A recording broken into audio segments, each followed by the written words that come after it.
د بنو یوه پخوانۍ تاریخي ودانۍ چې د انګریزانو واکمنۍ پر مهال جوړه شوې وه له بیا رغونې وروسته بیرته پرانستل شوې ده. دا ودانۍ د کلونو راهیسې زړې شوې وې خو اوس یې بڼه بدله شوې ده. دا کمپاوند په کال 1856 کې جوړه شوې وه. پخوا به دلته حکومت دفترونه، محکمه او د جرګو ځای موجود و. د سیمې مهمې چارې به همدلته ترسره کېدې. तकरीबन 1856 में इसका तामीर हुआ था. دا ودانۍ شاوخوا په 1855 کال کې جوړه شوې وه. د هغه وخت بنو ډیپټي کمشنر نیکسن دا ودانۍ جوړه کړې وه.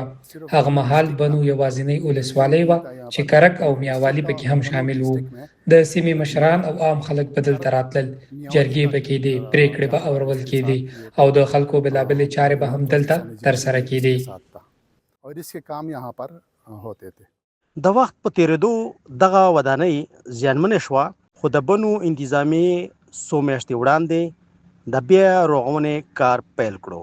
اوس تاریخي ودانۍ ترمیم شوې او بیا د کار لپاره چمتو شوې ده.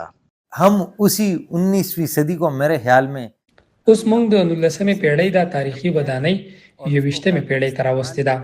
دا ودانۍ مو نه یوازې د بیا کارونې وړ کړې، بلکې د خپل اصلي تاریخي جوړښت په ساتلو سره مو بیرته رغولې ده. په نږدې راتلونکي کې به دا ودانۍ د خلکو پر مخ پرانستل شي.